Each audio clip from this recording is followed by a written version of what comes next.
You guys are watching DNA, and I have with me Richie Mehta, Roshan Matthew, and Dibyendu Bhattacharya, the team of Amazon Prime Video's new show, Poacher. Thank you guys for your time and welcome to DNA.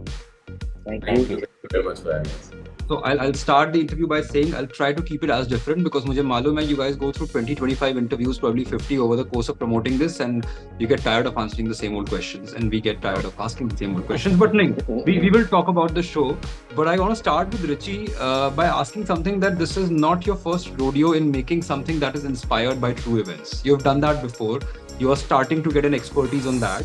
Now, while you're making something like this in India, what people usually do is, unlike the West, is you change certain names, you take certain creative freedoms. What that can do is, it can free you up to make it more cinematic, make it more engaging, interesting. You can make things more thrilling. B, it can be frustrating because you want to sometimes show things as they are, whether it's Delhi crime or it's Poacher. What is it like for you? More freeing or more frustrating? It's more freeing, the way I've done it. But the thing is, I do it in conjunction with the real people. So I talk to them through everything I'm doing. And the fact is, I can't proceed without their permission. And which is, I guess, a line in Roshan's line. I can't proceed without their permission. But no, the thing is, I never extrapolate dramatic high points beyond the reality ever.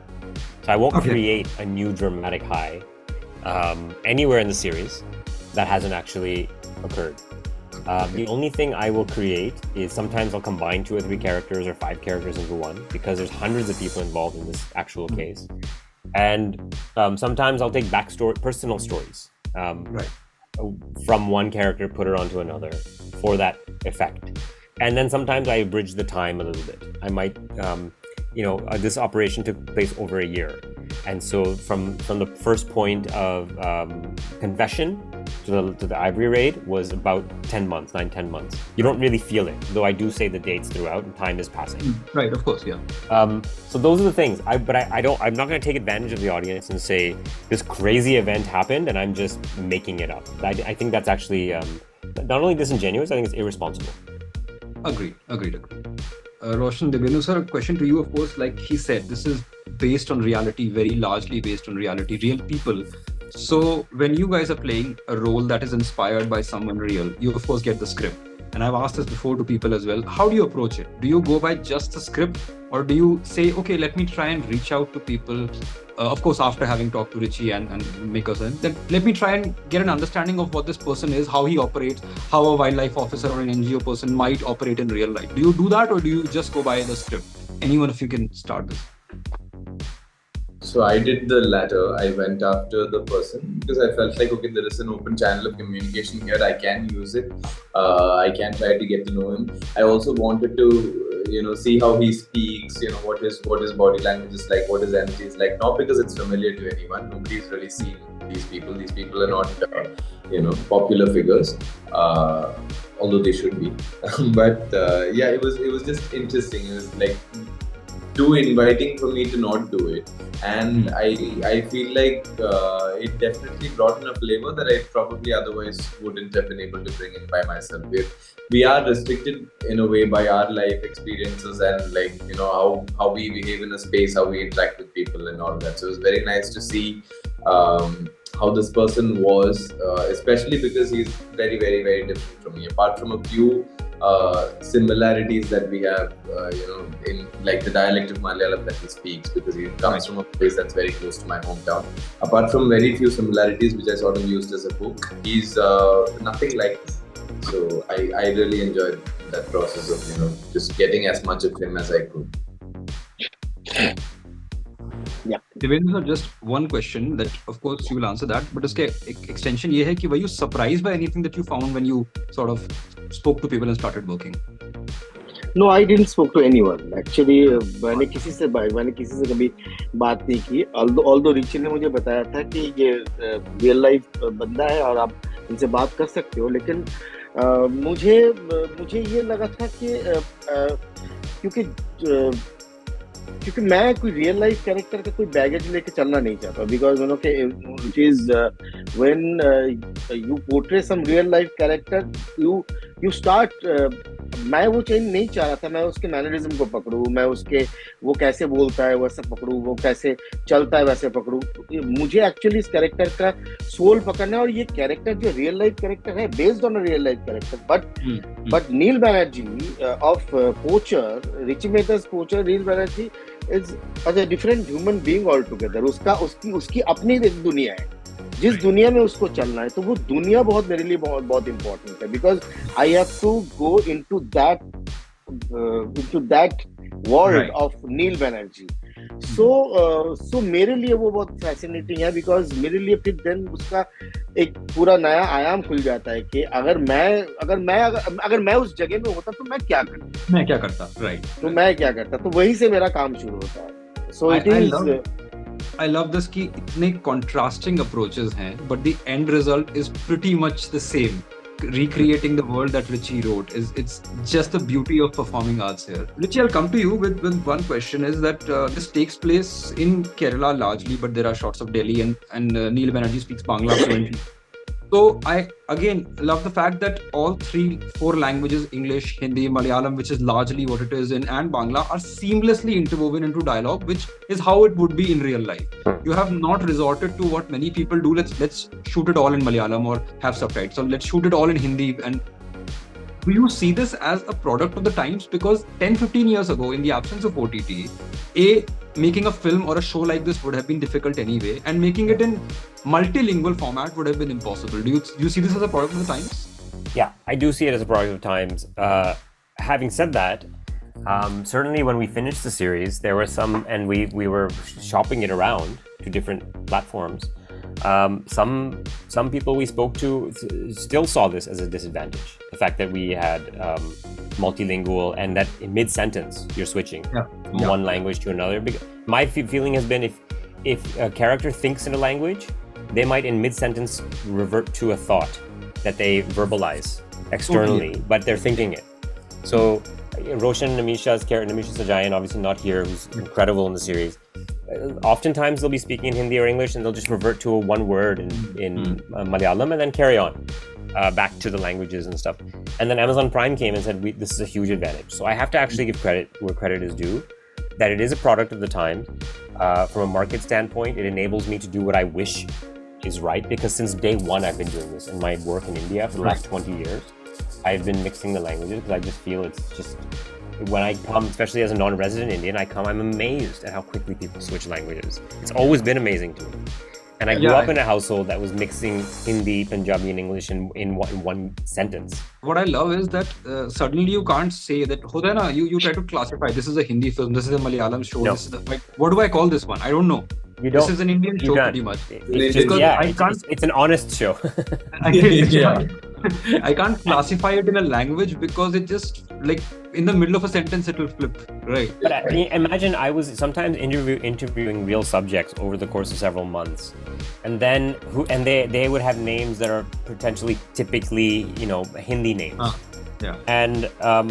And then I would, after 4 or 5 interviews over the course of several months, say, oh, by the way, where are you from in India? They say, oh, from Kerala. And I said, I'm sorry, what? You've been speaking to me in Hindi and English for months, and this is not your mother tongue? And I would be shocked. And they say, no, not at all. I'm a transplant. And I'd say, oh my God, it's so fascinating. Yeah, it is. It really is. Exactly. Dibyendu sir, a question for you is that another product of the times, like Richie mentioned, is that since OTT has come in, since there's certain advancement of nuance in Hindi, particularly in Hindi entertainment, is that if you're over a certain age, 40, 50, you have branded a character artist earlier. वो आपको एक tag लग जाता था. Unless you were a superstar, unless you were already Mohanlal, Mammootty, Shahrukh Khan, Amitabh Bachchan, Rajnikant, आपको वो lead role, quote unquote, you didn't get. That is not happening anymore. You can be Dibyendu Bhattacharya and be on the poster of Poacher alongside Roshan and Nimisha. That is a very recent thing that is happening. Starring में आपका नाम आगे होगा, जो फिल्मों में, unless it was quote unquote, again I'm saying art house cinema, that did not happen. Today it is happening. So a positive development, I would say, because characters don't have to be always 30 to 35 and young heroes. Not saying that you look old, sir, but characters don't always have to be very compartmentalized, right? It's good for the artists, of course, and it's good for the audiences. What do you feel? Yeah, of course. काफी liberating है ये। आपको पता ही चल रहा है क्योंकि ये आई एम ग्रेटफुल दैट कि मैं पोस्टर में हूँ, पोचर के पोस्टर में हूँ, और मुझे अच्छे रोल्स मिल रहे हैं। और कैरेक्टर एक्टर्स, जो कैरेक्टर आर्टिस्ट की जो एक बात होती है वो मतलब अगर मुझे हमेशा ये एक सवाल मेरे दिमाग में आता है कि तो जो मेन लीड करता है वो लूज कैरेक्टर होता है, विदाउट कैरेक्टर होता है क्या? मतलब वो भी तो वो भी तो कैरेक्टर होता है। तो अब तो वो हीरो हीरोइन होते हैं और ये कैरेक्टर्स होते हैं कैसे? मतलब सब कैरेक्टर्स आर्टिस्ट होना चाहिए। So everybody is a character artist because everybody is playing a character. But I think the reason for this demarcation was कि पहले hero heroines बड़े unidimensional से होते थे. It was always like a caricature and not a character. You know what I mean, ना? That is not happening. So that is why वही मेरा कहना वही है. But अभी of course process बहुत liberating हो गया, और मुझे नहीं लगता कि it is a star oriented world anymore. It is a content oriented world actually. So it is theme oriented, content oriented. अगर if you are not contributing, then like फिर वो प्रोजेक्ट का भी कोई मतलब नहीं है, like एक्टर का भी कोई मतलब नहीं है. So if you have to be there and you have to like see, the thing is that as an actor I can tell you that it is not just I just come up like कुछ दिन पहले मैं Hindu industry में आया और मैं काम शुरू किया. It's a long way, it's a long journey. So I have seen so many things in my life also, past maybe, but it's fine. I never call it a struggle. I call it a journey of life. So it is an ongoing thing. So of course, let's see the good part of our film industry and how it continues doing this. Roshan, one question that I always ask people who primarily start through Malayalam cinema is that you guys are spoiled for choice when it comes to content. I mean, इतना अच्छा content बनता है वहाँ पे. It's just so good. And I asked this to a former colleague of yours, Fahad. I said, आपको now you're getting roles from across industry, and do you ever feel tempted? Because language is not a barrier anymore. If you can speak that, if you can learn that, as an artist, you try to do that. And he said, you know what? Sometimes the films that come to me in Malayalam are so better in terms of script and content than others that I don't feel tempted to go out. Has that been the case with you? Yeah, for me, I think obviously that holds for me. It's the flip side of that. I pick projects outside of Malayalam when I feel like, okay, this is something I won't get to do here. This is something that nobody's going to offer me right now.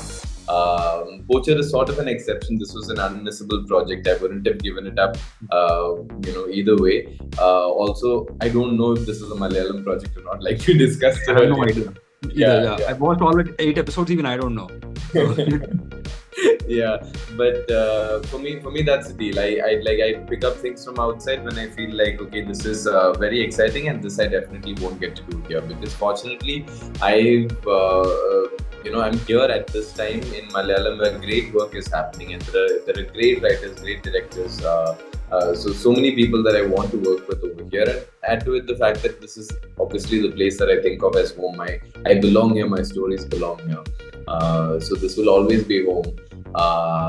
It's just, I guess there's like a little bit of an extra sense of freedom I feel when I work outside of Malayalam, which is also very liberating, and I enjoy doing that once in a while. So I try to mix it up in a way that I can go do something, then come back and do something.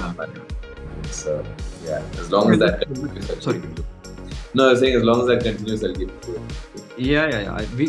We hope that you get like multiple projects in multiple languages so that we can watch you in every single language every week. That's what I want. Thank you so much. I just want to see you on screen, check kuch bhi ho, that's what. Close it off with a question to you.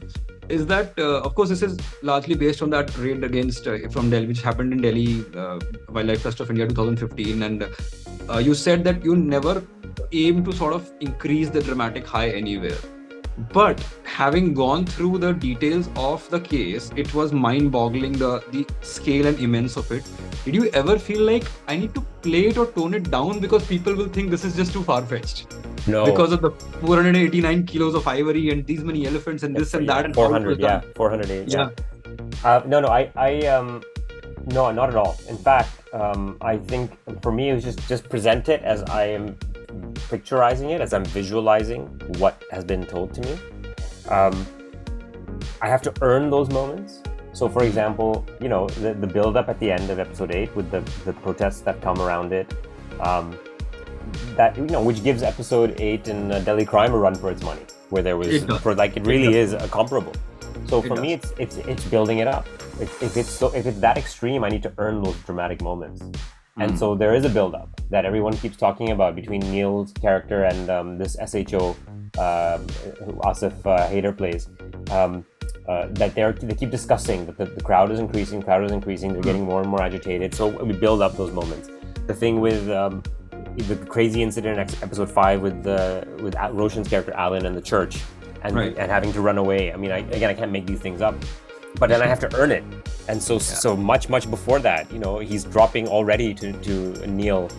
There's a wedding tomorrow I have to attend. No. But it's in a casual line thrown away in a different conversation that it's coming up. And then while that's happening, we're building up to what that clash is. So I just have to earn those moments dramatically because they're so crazy. I can't. The whole thing with episode 7 in the airport, it's such a strange thing that they're trying to do. I can't make these things up, but I can earn them dramatically. Hats off to you guys for this effort, because shows like these don't come every they don't come every day. It's every once in a while. So thank you for the time and all the best, and it was lovely chatting with you. Thank you so much. Thank you, Abhimanyu. Can I just say that your questions were very, very good, and this interview was really refreshing. Thank you so much. Yeah. Thank you so much, different. everyone.